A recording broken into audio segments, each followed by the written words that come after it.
pesar de que se dice, y es realidad, que digamos el Estado se ocupa poco de la cultura, eso es cuestión de discutirlo o no, pero el venezolano medio llena los domingos, los sábados, las bibliotecas, los conciertos, los museos, y por cierto, yo nunca hablo sobre todo del Museo de Arte Contemporáneo porque realmente el museo de ustedes lo visitan, pero ahora tenemos algo muy excepcional, que son 4 exposiciones de primer orden. Tenemos a Mónica Castillo, mexicana, que es una mujer con una gran fuerza en lo que hace. Tenemos la exposición de los pintores por la paz, que es otro tema. Tenemos nuestra colección y la pintura española dentro de nuestra colección.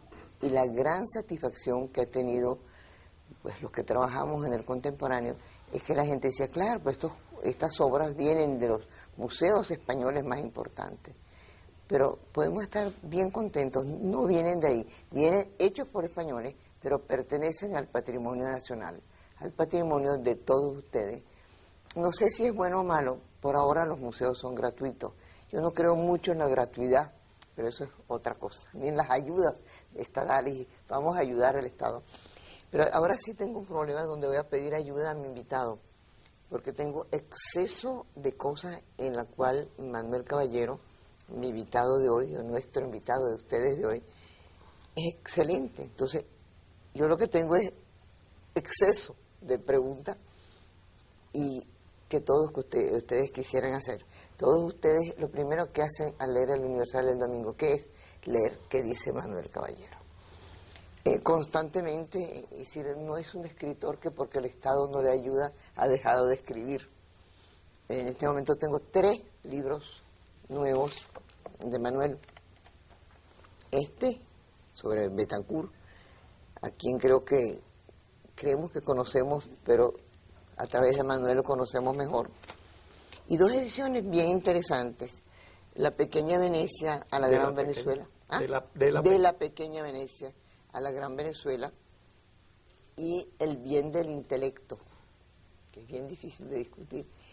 Toda esa historia de Venezuela está reducida a ¿cuántas páginas? A 94 páginas. Y son los 500 años. 500, por eso se llama una historia de 5 siglos. Tú me leíste una frase que me gustó mucho. Dice, no, pero tú me dijiste aquí, a la dedicatoria. No para mí, sino para los venezolanos todos. Aquí, a partir de aquí, que dice... Dice Manuel en el libro De la pequeña Venecia a la Gran Venezuela, que las páginas que siguen en este libro están destinadas a historiar en brevísimos trazos los 5 siglos que van de una a otra ilusión y a reflexionar sobre ellos.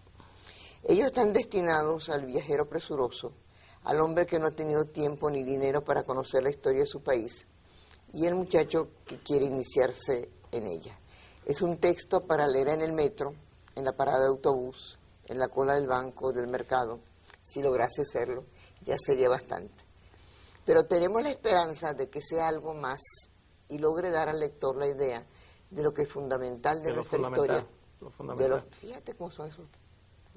No, empezar a correr, me voy a morir de angustia ahora. De nuestra historia no son esas puntas ilusorias, sino los 500 años transcurridos entre ellas y durante los que día a día se sigue edificando una nación. Tú dices que somos una nación. Yo recuerdo en un libro que se ha leído poquísimo, de un hombre muy valiente y muy valioso, por lo menos yo lo califico así, que es Homero Arellano, que decía, Venezuela es un invento. ¿Tú crees que Venezuela realmente es un país? Sí, por supuesto, no un país, no, una nación. Lo que pasa es que no existe contradicción entre lo que dice mi amigo Homero y lo que yo digo. Yo también lo he dicho muchas veces, Venezuela, y lo digo ahí también, Venezuela es una invención de los conquistadores. Venezuela no existía. Cuando llegan los conquistadores, la gente que habitaba allí no tenía ninguna conciencia, no solamente de que estuviesen en una historia común, no tenían una memoria colectiva, sino ni siquiera que habitasen un territorio común. Entonces eran tribus dispersas en las diversas partes del territorio. Y hasta Carlos III, durante la colonia, no existía. La provincia de Venezuela era la antigua provincia de Caracas, era una parte de Venezuela, pero Cumaná y Maracaibo eso no existía. No existía como Venezuela, pues existía como provincias aparte. Y solo con la reforma de Carlos III que se une lo que conocemos como la Capitanía General de Venezuela en 1777. De modo que hablar de historia colonial de Venezuela, refiriéndose Sí. al conjunto de la Venezuela que hoy conocemos, es un disparate. La historia colonial de Venezuela dura exactamente 33 años. Desde la creación de la Capitanía General en 1777 hasta el 19 de abril, o si tú prefieres, el 5 de julio de 1811. Pero, en cierta manera, yo no pensaba que iba a tener ese libro en la mano, y yo te iba a traer otro que es este. Sí, estaba viendo que es muy interesante. Que es exactamente lo opuesto, ¿no? Sí, exacto. Que son los años de este gran Paul Johnson, Sí, sí. que se mete con todos los temas, Con todos como los tú, temas. que es el gran historiador de los intelectuales, de la izquierda, de los sí, sí. judíos. Y yo leyendo un poco, y no entiendo todo porque es muy intrincada la historia americana, pero hay una cosa que me llamó la atención, que los americanos tienen 400 años votando y escogiendo su mal o su menos mal gobierno. Los venezolanos ahora estamos, como lo que dice Manuel, fíjese que tengo que pasar de un tema a otro, del domingo, a un cuadro incompleto. ¿Por qué los venezolanos, con todas las cosas de la historia, de la geografía, no hemos llegado a completar? Es decir, aquí tú dices, bueno, tuvieron desde Washington hasta Jefferson, lo que sea, pero ahí están. Nosotros es como un puzzle, no se logra concretar. ¿Por qué no se concreta? Mira, en primer lugar, tú no puedes decir que los norteamericanos tengan 300 años. 400 años votando, no, más o menos. 200 años, no. Eso, tú lo sabes muy bien, votaba un grupo pequeño después. Pero votaba. Sí, bueno, había una... si nosotros nos ponemos a comparar, incluso cuando con Venezuela ya al fin de la colonia, bueno, las instituciones tenían mucho de relación. Lo que sucede es que en Estados Unidos era una sociedad trasplantada. Ellos eliminaron, dejaron aquellos desiertos y allí trasplantaron la sociedad. Una cultura. Exacto. Una cultura. No, y trasplantaron una sociedad completa. Aquí se inició una nueva sociedad. Pero, por ejemplo, los cabildos tenían mucho más fuerza, incluso aquí, que en las propias colonias, las 13 colonias norteamericanas. De modo que yo lo que te quiero decir es que tú puedes hacer esa comparación, pero no planteándote 400 años y 50 de la nuestra. Es decir, lo que te quiero decir con eso es que en los Estados Unidos mismo esa situación que vemos ahora y que nos parece, admirable, por supuesto, con toda la inmensa cantidad de efectos que tenga, es producto de una evolución muy larga. Aquí nosotros tenemos una historia republicana muy corta. Y digo muy corta porque en realidad nosotros no tuvimos historia republicana durante el siglo pasado. Ahí sí no éramos un país, éramos un campamento. Era una guerra permanente. ¿Y ahora qué somos entonces? Bueno, ahora poco a poco, mira, yo te voy a decir dos cosas que tiene Venezuela, que nos hace un país excepcional en el mundo. Excepcional. Que si nosotros no fuésemos tan inconscientes, lo cargaríamos exhibiéndolo mucho más que los barriles de petróleo o las reinas de belleza. Que es lo siguiente: Venezuela es uno de los escasos países del mundo que tiene un siglo sin guerra civil. Desde el 21 de julio de enero. Pero ¿por qué eso, salvo tú, que justamente tienes esa cosa de escribir además en la prensa, porque la gente no lee, no sea un motivo de orgullo? Y si fuera un motivo de orgullo, fuera posible de aumentarlo y de hacerlo crecer. Absolutamente, pues yo llegué a esa conclusión y consideré medio el plantearlo. Sí. Ahora yo no paso de lo que, para decirlo en una frase, de donde mi pluma llega, porque yo escribo en computadora, ya yo llegué a ese... Ya llegaste a esa degradación. A esa degradación. Pero aparte de eso, la segunda es la democracia.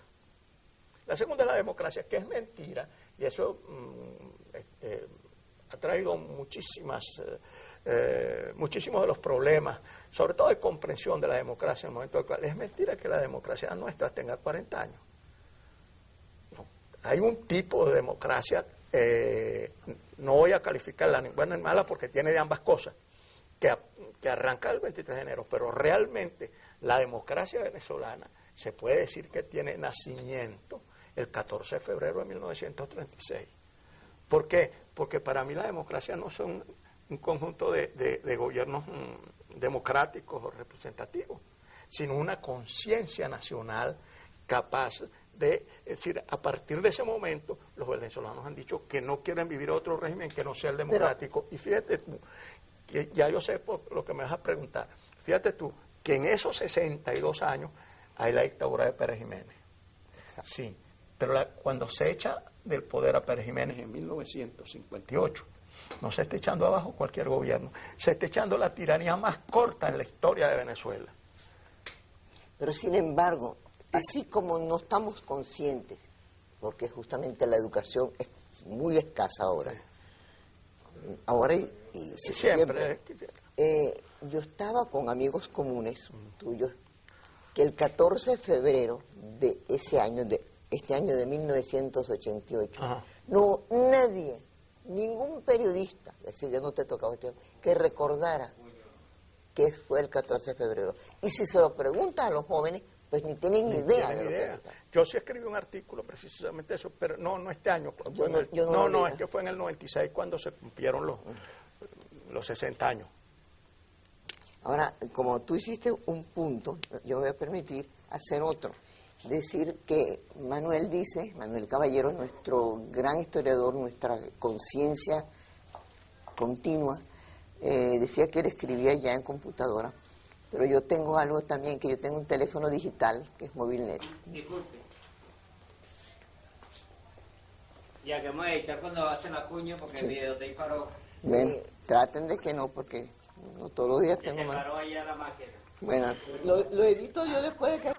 Con amigos comunes, tu computadora, pero yo tengo algo también, que yo tengo un teléfono digital, que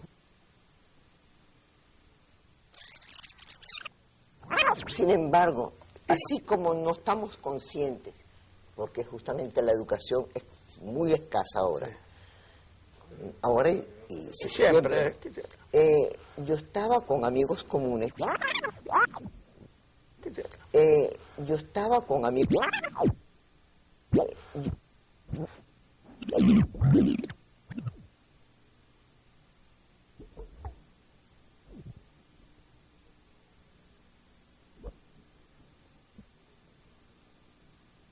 Yo estaba con amigos comunes, tu computadora, pero yo tengo algo también que yo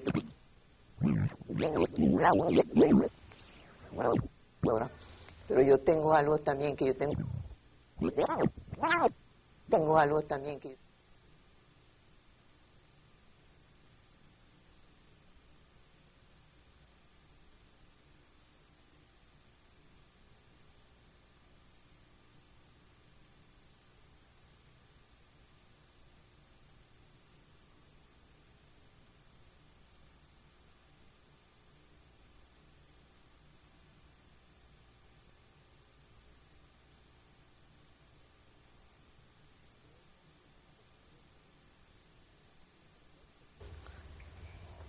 Aquí me decían que tengo que tener el teléfono en la mano. Lo que pasa es que yo no suelto el teléfono. Eso es malísimo. Es muy bueno para la CanTV.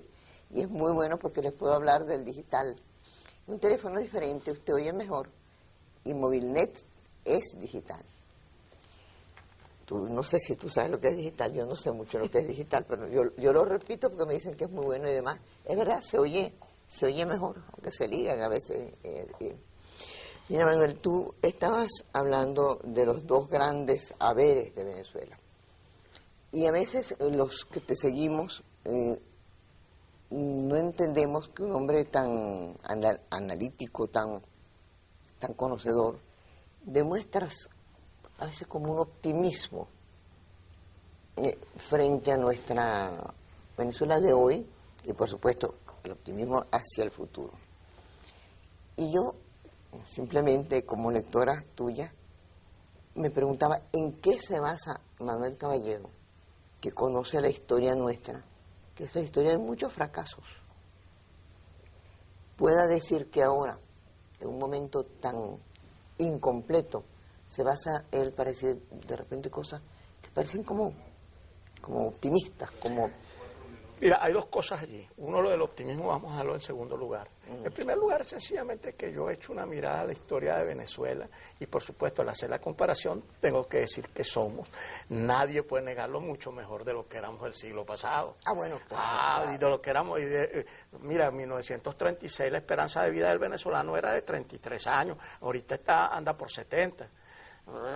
Con decirte nada más eso, hay algo que cada vez que yo lo digo se les ponen los pelos de punta a todos mis auditores y incluso hay gente que me ha desafiado para demostrarme, salir a pelear en la calle para demostrarme cuando yo digo que el pueblo venezolano es un pueblo pacífico. Me han desafiado, vente para la calle para demostrarte que es un pueblo violento. No, es un pueblo pacífico porque tiene un siglo sin guerras civiles. Pero es un pueblo, como soy reportera puedo decir disparates históricos. Yo tengo mucho temor de que no es un pueblo pacífico, es un pueblo pasivo. Es un pueblo que no, ante situaciones horrendas de su calidad de vida, yo no te estoy hablando de rebeliones que no deseo, pero que no toma conciencia. No, mira, eso, perdóname que te contradiga pero para eso tan abiertamente. Pero si tú ves eso en el curso de la historia de este siglo solamente, ves que no es así.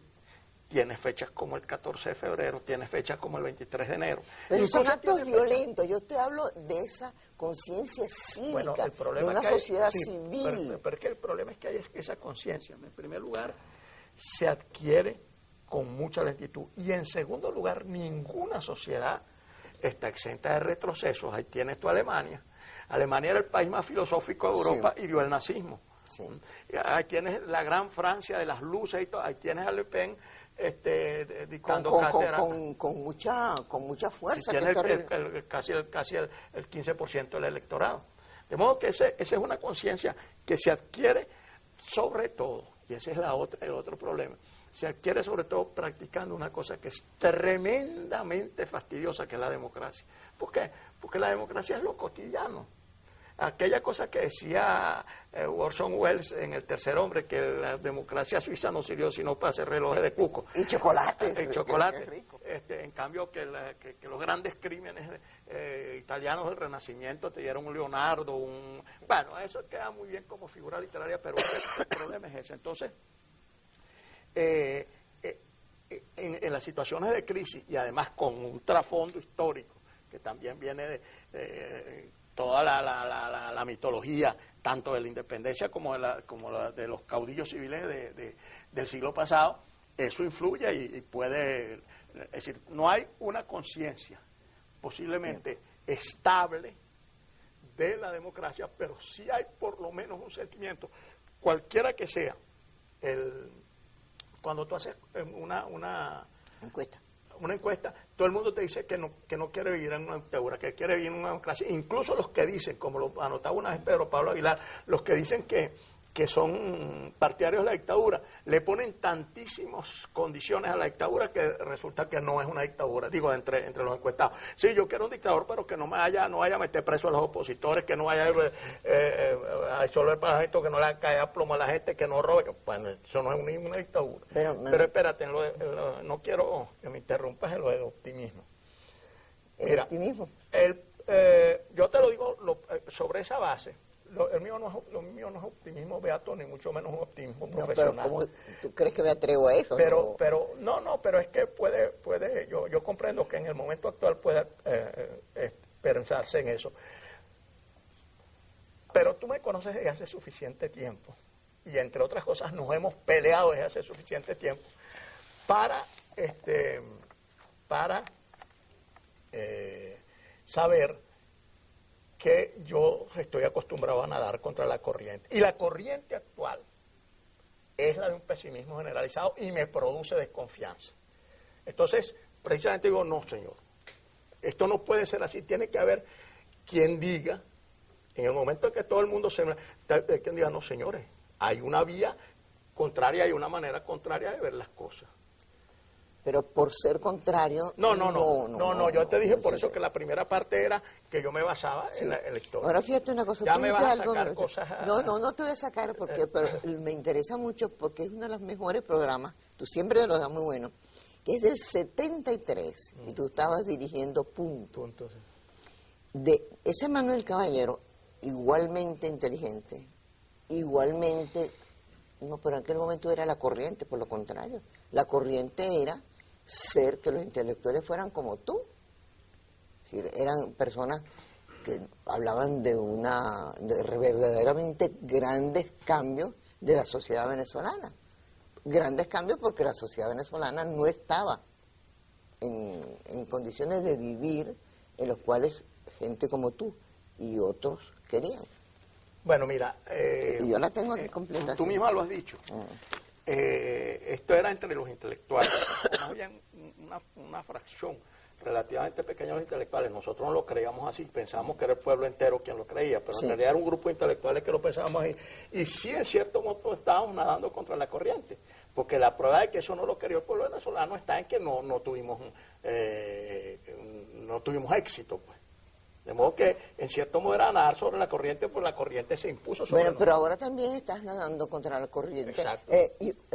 Porque la cantidad de venezolanos no pueden decir que Manuel Caballero, el hombre que nos ve, que nos analiza y que nos describe, porque eso sí lo hacen pocos, porque de los pocos que lo hicieron, acabas tú de publicar este libro, que ustedes tienen que leer, están diciendo que no, que las encuestas no dicen que queremos vivir en democracia. De cierta manera, yo no me meto en política en este programa, pero en cierta manera están entre lo que tú dices, entre la peste y la cólera. Es decir, mejor descripción no puede haber. Entonces, si estamos entre la peste y la cólera, no podemos ser tan optimistas. Sin embargo, yo, que es una otra de las cosas que digo allí al principio de ese artículo, que es la siguiente. La encuesta refleja un momento Sí, aquí lo dice, sí. de la actitud del electorado. Yo pienso que hasta tanto no se complete el cuadro, no solamente el cuadro electoral, para no hablar de política cotidiana, del menudeo, pues. No, hasta tanto no se complete el cuadro social, de que efectivamente uno tenga cierta claridad para dónde va a haber. Tampoco se puede hablar de eso. Los venezolanos abandonaron la democracia, los venezolanos detestan la democracia para siempre, los venezolanos solo quieren dictadura. No lo podemos saber. Tú tienes un ejemplo con Acción Democrática en el 68. Yo pensaba cuando Prieto se lanzó, bueno, Acción Democrática no se recupera jamás de esto. Jamás, porque ya se le creó un partido igualito al lado. Bueno, y Carlos Andrés Pérez ganó las elecciones por 500,000 de votos a su más cercano oponente, que era Lorenzo Fernández. De modo que el electorado, y eso no es solamente aquí, no es una masa sólida y monolítica, sino que puede variarse en una circunstancia.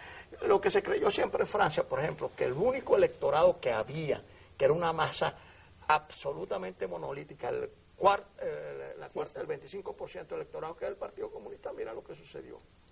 Sin embargo, quizás el único país de verdad donde los pensantes, los intelectuales, etcétera, dicen abiertamente que siguen comunistas.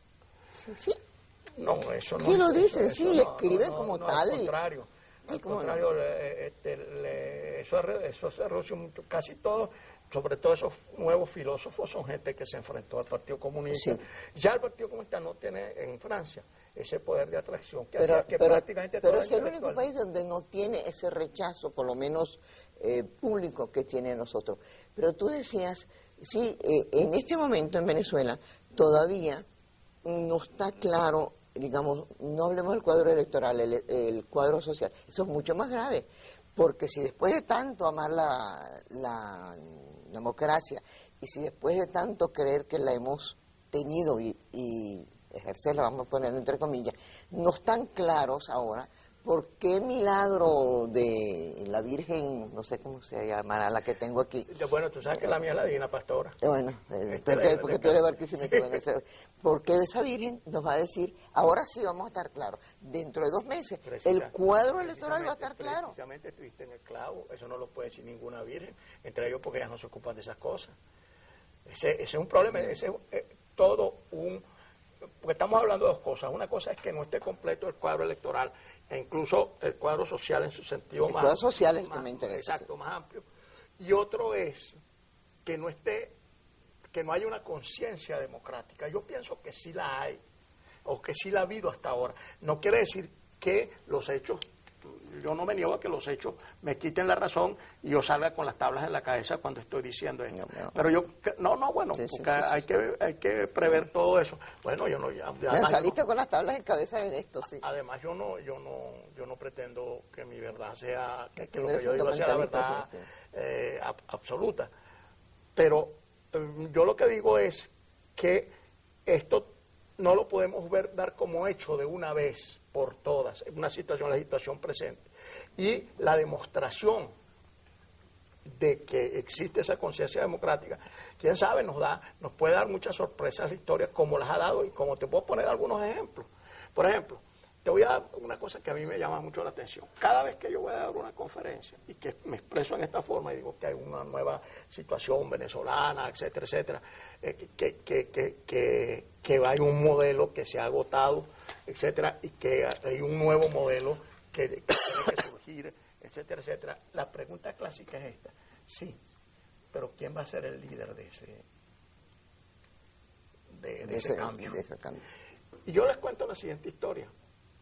El 14 de febrero de 1934, Jovito Villalba Robles, el padre de Jovito Villalba que nosotros conocemos, le envió una carta al general Gómez pidiéndole que ponga en libertad a su hijo que está enfermo de los pulmones en el Castillo Libertador, y que él se lo lleva para Margarita, lo va para cuidarlo allá, y se compromete a que el muchacho no se meta más en líos mientras está ahí.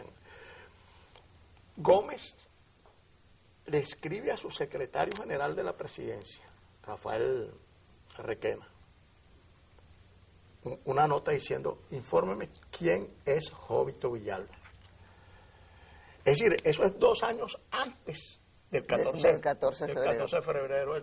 Infórmeme quién es. Y lo más curioso es que Rafael Requena, que como secretario general de la presidencia tenía que ser los ojos y los oídos del tirano, tampoco sabía qué era, y le manda al gobernador de Caracas que le diga quién es Jovito Villalba. Es decir, por eso decía, eran absolutamente desconocidos 2 años antes de que se convirtieran en los jefes de la nueva Venezuela. Bueno, pero se estaban formando en las cárceles una generación consciente que leía, porque si me lo contaba Guillermo, es decir, habían grupos que leían tal cosa, habían grupos marxistas, habían el grupo del Bijú, que era, pero es que el venezolano o los venezolanos tomamos por democracia una sola cosa, es que vamos a las urnas electorales. Somos demócratas porque, a Dios gracias que hay elecciones, porque cada tantos años vamos a las urnas electorales. Hay un politólogo norteamericano, Gaskin, que escribió hace algún tiempo en la revista Rampar, que es una excelente revista, un trabajo bien interesante donde él habla de dos tipos de democracia: la democracia tribal y la democracia que él llama liberal, no por oposición a la tribal, no por oposición a la conservadora, ni por sin ese significado político o económico de liberal, sino sencillamente porque no le encuentro un nombre más preciso, más apropiado, donde lo fundamental es la ampliación de la democracia tribal, basándose y poniendo el acento en los derechos individuales. Mientras que en la democracia tribal lo que se tiene es el derecho a representarse y a elegir a los representantes o elegir a sus representantes. En cambio, la democracia que él llama liberal tiene mucho más importancia la defensa del individuo frente al poder, frente al Estado, dice él, pero yo lo hago más amplio frente al poder. Pero ¿qué es lo que sucede? A esos dos tipos de democracia coexisten desde hace mucho tiempo, pero con una diferencia. La democracia liberal es muy nueva. La otra, la democracia tribal, proviene de los griegos. En cambio, voltear la mirada hacia el individuo, eso es de la Ilustración. Pero tú dirías que en Venezuela existe, y vuelvo a repetir lo que dice Manuel, que la palabra liberal en este caso tiene otro sentido. ¿Tenemos una democracia liberal? No, tenemos una democracia tribal. Sí. Pero es un paso. Porque yo te digo, me dice, esa es una farsa, me dice, las elecciones son una farsa, no es posible. No importa. Y el ¿cómo se llama? El campesino que se iba detrás de un caudillo a caballo tenía más posibilidad de decisión que la que tienen estas elecciones tribales. Todo eso hay que verlo en su perspectiva histórica. Bien, pero fíjate una cosa, perspectiva histórica o no, el venezolano en encuestas dice cosas diferentes. Por un lado, que quiere la democracia. Por otro lado, las encuestas no parecen decirlo.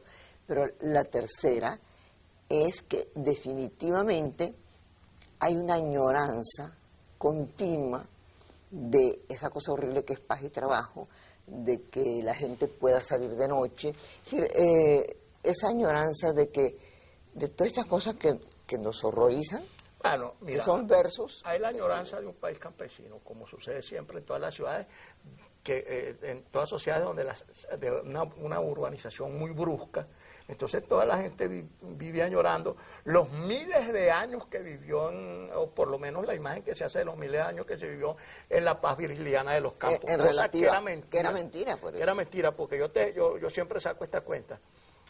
Los muertos del 14 de febrero de 1936, del 18 de octubre de 1945, del 23 de enero de 1958, del Caracazo, de los dos golpes del 92, los muertos de Petare y de todas las semanas, y los de la lucha armada, tú los sumas todos los muertos y no llegan a la mitad de los combatientes que había en la batalla de la Victoria en noviembre de 1902. Con una población que no llegaba a los 3 millones de habitantes. No, si en 36 eran 3 millones. Sí, exacto. En 1902 no llegaba, eran 2 millones y tantos de habitantes.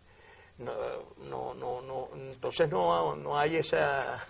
Pero digo, no hay esa tranquilidad, pero lo que te quiero decir es lo siguiente. En el fondo de todos nosotros hay un pozo autoritario.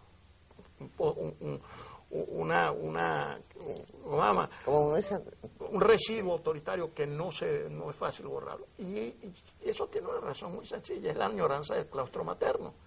Porque yo siempre pongo este ejemplo. A mí algunos periodistas me han hecho esa misma pregunta y le he dicho lo siguiente: mira, si tú en lugar de estar aquí frente a mí, poniéndome en aprietos con tus preguntas, estuvieras... Tú me pones en aprietos con tu respuesta. Estuvieras en el vientre de tu madre, que acaba de romper fuentes y ya te va a echar al mundo, se te acerca tú con un micrófono y le dices: mira, tú quieres salir allá afuera, porque tienes que enfrentar la inseguridad, la corrupción, los malos gobiernos, la baja de los precios del petróleo, el hambre, todo eso, o prefieres quedarte ahí tranquilito, calientico y alimentado, ni siquiera tienes que estar moviendo la boca para alimentarse. Y por supuesto, si a uno le dieran a escoger eso, yo me imagino que todo el mundo escogería la seguridad del claustro materno. Lo que pasa es que ni tú ni yo estaríamos en este momento hablando aquí. No debe ser tanto así, porque si no hubiera en Venezuela la vergonzosa cifra de un crecimiento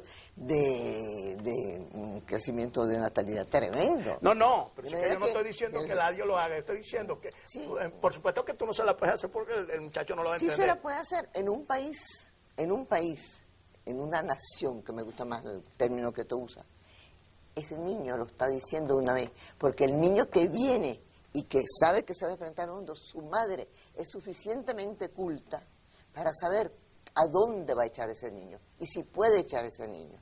De manera que en cierta manera la madre está respondiendo por el niño: yo sí lo voy a echar afuera y yo sé en dónde va a estar. Pero tú sabes que eso no es así. Eso es así. Es todo lo contrario. Aquí no, pero cuando tú tienes un niño, ¿cuántas parejas hoy día se limitan a un niño, a dos? Y con mucho miedo se preguntan: ¿a dónde lo estoy echando? Pero esa es la razón es otra. Al subir el nivel de vida, baja la natalidad. Baja la natalidad. Pero es fenómeno cultural. Sí, es un fenómeno cultural, pero es es un fenómeno fundamentalmente un fenómeno de nivel de vida económico, por supuesto, porque ya tú comienzas a pensar en el exceso. No, en la piensas en la utilización. educación, piensas Por eso, sí. eso es el exceso no es la palabra, en el excedente. Sí. Sí. Ya tú comienzas a pensar en eso, entonces dices, bueno, yo tengo una buena educación para mis hijos, quiero comprarme zapatos en lugar de alpargatas, etcétera, etcétera. Pues ya no es sencillamente lo básico. Lo básico, ni por otra parte, que es el problema de las mujeres, no están obligadas a tener 8 hijos porque es la manera de retener al hombre. Sí. Ahora fíjate una cosa, se habla de 2 Venezuelas. El otro día tuve aquí a Pedro Pablo Aguilar y como tú lo nombraste, me recuerdo, empezamos el programa diciendo, ese pequeño comentario que siempre se habla que hay 2 Venezuelas. Claro, no estoy hablando de lo socioeconómico, que hay 2 grandes diferencias en esa Venezuela, pero 2 Venezuelas, digamos, en el cambio de mentalidad, etcétera. Y como yo no soy historiadora, sino reportera, lo único que me puedo referir son las entrevistas que yo le he hecho a los recortes que Carlos y yo teníamos. Y dije, mira, tú has tenido una posición inmensamente elevada en agricultura en el Senado. Tú nunca has estado en una posición en donde tu opinión no contaba. Y le fui leyendo las cosas, no las puedo decir hoy. Y bueno, entonces, si en tantos años, algunas tienen 15 años, es decir, Carlos tiene 10 de muerto. Es decir, esas 2 Venezuelas, es decir, los mismos problemas. El problema agrícola, que es básico. El problema petrolero, que es básico. ¿Pero por qué tú hablas de las 2 Venezuelas? ¿Qué llamas tú las 2 Venezuelas? Constantemente se dice que Venezuela ha evolucionado, que Venezuela ya no piensa de la misma manera, que hay una Venezuela que tiende hacia la democracia, que es una Venezuela consciente, y si hubiera sido tan consciente, si hubiéramos sido todos tan conscientes, caramba, si hubiera una Venezuela que supiera manejar su petróleo, una Venezuela que se abasteciera en ese niño básico, supiera qué comer cuando sale al mundo, una educación que no es una vergüenza, que es segundo sobre Nigeria. Entonces, ¿dónde está ese conocimiento de la Venezuela? No, mira, en primer lugar, eso de las 2 Venezuelas. Eso no lo digo yo, eso lo dicen ustedes, los grandes historiadores. Eso de las 2 Venezuelas, lo que te quiero decir es lo siguiente. Disraeli tiene una novela que se llama Civil, y en esa novela habla de Inglaterra como two nations, 2 naciones. Sí. Ya en la época de es decir, quiero decir que eso se aplica a todas las naciones. A todas las naciones es un problema de evolución a histórica. todas las personas. Y a todas las personas. Por ahí donde venía. Eso cuando tú dices que la mayoría o que todos tengamos conciencia de eso. Tú sabes, eso es imposible, porque también en lo individual y en lo personal hay mucha gente de diferentes niveles. Hay gente que se va a quedar en los viejos prejuicios. Hay gente que está pensando siempre lo tradicional, y hay gente que, bueno, hace el esfuerzo por mirar hacia otro lado. Y yo te digo lo siguiente, hablando por ejemplo de la educación, es que se tiene la tendencia a ver como la situación actual, que es sumamente crítica, sumamente deteriorada, sumamente complicada, y proyectarlo todo hacia atrás. El padre Ibalde lo dijo en estos días en un foro donde estuvimos ambos. Él decía, señores, eso es mentira, que estos 40 años hayan sido un solo fracaso. Hace 15 años, cuando se celebraron los 25 años del 23 de enero, Venezuela era un país ejemplar en América Latina, con todo, y yo estoy plenamente de acuerdo con todo lo que tú sabes que me opuse a esos gobiernos. Y sin embargo, era así. Fíjate, la educación en Venezuela, yo he estado estudiando, o se ha estado estudiando, y yo he leído algunos materiales, el deterioro actual que conocemos en la educación venezolana arranca a partir de los años 70, de 1970. Nosotros llegamos a ser un país tan escolarizado, o más incluso, que Francia y Alemania. ¿Pero tú crees que la masificación entonces? Muy bien, sí, pero es un primer paso. Es un primer paso. Que yo no lo deseo. Porque yo prefiero, yo creo que eso lo dijo aquí, no sé si lo respeta o no, Arturo. Te voy a decir quién lo dijo. Arturo. Que él prefiere 10, como a veces uno tiene una cosa que concuerda y otras que no.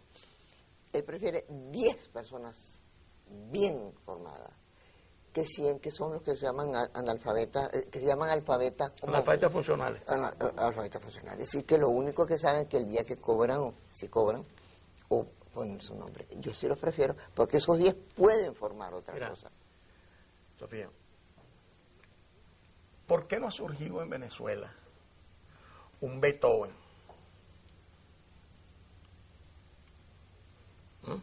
¿Por qué no ha surgido? Porque en la Alemania de Beethoven ya existía una infraestructura de diversos niveles musical que daba la posibilidad que surgiese ese genio. Pero existía porque se fue formando, Manuel. Pues se fue formando. ¿Y qué es lo que hemos hecho con la masificación de la educación? Yo no te discuto, por supuesto, que la calidad... en realidad el problema que sucedió con eso es que estallaron las costuras del modelo educacional cuando entró esa gran cantidad de nuevos estudiantes. Y bueno, eso ha traído muchísimos problemas cuya corrección se hace necesaria. Pero yo no estoy de acuerdo porque Uslar en eso es extremadamente, no solamente conservador, sino yo diría incluso reaccionario. Sí, ¿por qué? Porque Uslar dijo lo mismo en el 45, el 46.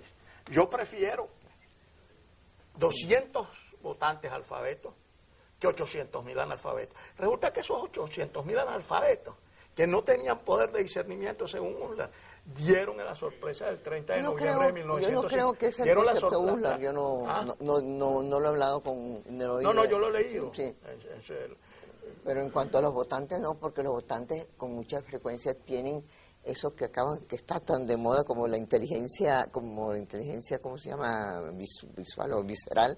El instinto del venezolano es un instinto que lo lleva hacia tener una calidad de vida mejor y sabe que en democracia se vive mejor. Pero no tiene la conciencia suficiente ni la formación para que en el momento de la única decisión que medianamente quiere tomar, no estoy tan segura si sabe que la está tomando o si está votando, porque es una manera de ser, sería otra cosa. Es decir, el venezolano vota, y si es un voto como el que dice Arturo, votaría, no te digo buen gobierno, porque no hay buenos gobiernos, son manos malos, regulares, etcétera. Pero el único gobierno bueno, como decimos los anarquistas, es el que no existe. El que no existe. Sí. Por eso cuando yo iba a hacer un mensaje diciendo que el gobierno no nos ayude, pero que nos dejen tranquilos trabajar. Pero eso es cierto, la condición de un votante consciente puede traer medianamente esa sociedad civil que nosotros deseamos. Exacto, pero la conciencia tú sabes que es un proceso muy difícil y que una cosa, tú adquieres conciencia de dos formas. Una, un proceso de reflexión y de ampliación de tu horizonte cultural, y la otra, golpe. Olvídate, los alemanes ahora han adquirido conciencia democrática pasando por encima de 80, bueno, relativa, pero por lo menos es una situación mejor. No deben haber sabido tanto porque tú, que sí lees bastante, sabes que la cantidad de grupos neonazis, neofascistas que existen es inmenso. Además eso debe existir siempre. Entonces no han asimilado sí, pero lo que es una sociedad. Por el momento lo importante es que el conjunto de la nación, yo tampoco creo mucho en Kohl y esa gente, pero el conjunto de la nación tiene la conciencia de que esos grupos no solamente son marginales, sino que deben permanecer marginales. Yo no voy a discutir eso con un historiador tan sabio, pero en cuanto a los grupos, también en Venezuela por imitación o por inconsciencia o por conciencia, se han surgido grupos tan reaccionarios, tan nazis, como los de otros. Lo que pasa es que somos un país más chiquito, pero existen los fundamentalistas de siempre. Absolutamente. Y eso no... Y por cierto, el fundamentalismo existe en todos lados, no solamente en la derecha, sino también en la izquierda. Lo sé, sí. Yo lo sé. Pero Tú me estás amenazando con ese artículo mío desde hace rato. no, yo no te amenazo nunca. Yo tengo mucho respeto para amenazarte, mucha admiración por ti. Lo que para mí es quizás atrevido a discutir historia yo no sé historia, yo lo que sé, yo sé vivir, convivir, pelear, eso es lo que sé yo, pero no sé historia. Así que lo que yo te digo es que el inteligente, el que amplía su horizonte, el que estudia, no es el mismo. Porque Manuel Caballero, en esa entrevista que para Carlos y para mí, digo, porque estaba él, era de una valentía, de una inteligencia poco común y de un estudio, de un conocimiento. Tú llegabas en el 73 a la conclusión de que eso era lo mejor para tu país y para los que aquí vivimos. Pero ¿qué es lo que pasa? Que tú empiezas y te hablo de Paul Jones y te parece muy bien, y te hablo de Hugh Thomas y te parece muy bien, y sí, de muchísimos que yo no conozco. ¿Por qué? Porque tú fuiste ampliando la cosa, pero los otros no.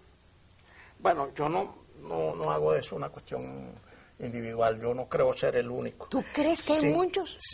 Pregunta a las librerías quiénes compran libros. Yo no te digo los del poder económico que no pueden, sino los que deben leer, los políticos, digamos, o los pseudolíderes. No hay ninguno. Bueno, esa es otra cosa. Esa es otra cosa. Pero por eso que te interesa Betancourt, porque estás seleccionando escritos, malos o buenos, errados o convincentes. De un hombre que yo detestaba. Sí, que tú detestabas. Sí. Pero eso es lo que yo llamo inteligencia, ¿no? Capacidad de adaptarse al medio, no de ser confortable, sino de ver cómo se evoluciona, de ese hombre que ve hacia el futuro. Tú sabes que hay una cosa una bellísima respuesta de Lord Keynes, que un periodista le preguntó, mismo Milnet, tratando de hacerlo perder pie, mire, usted esto que está diciendo ahora contradice lo que usted dice en este libro. Entonces, no, lo que le contestó Keynes fue lo siguiente: sí, yo suelo cambiar de opinión cuando me doy cuenta que estoy equivocado. ¿Y usted qué hace? Eso es magnífico. Por cierto, yo creo que es Peter Drucker que dice, cuando hablaste tú de reaccionarios o no, cuando lo acosan y le quieren decir reaccionario, dice, no, solamente la gente muy bruta puede ser reaccionaria o puede ser conservadora, porque todo aquel que no quiere un cambio no lo es. Y yo creo que justamente en la estupenda inteligencia y conocimiento de Manuel Caballero, que ha tenido la posibilidad de escribir, de decir, en cada momento fundamental, lo fundamental está de Venezuela, lo que él piensa. Por eso le doy las gracias de haber venido aquí.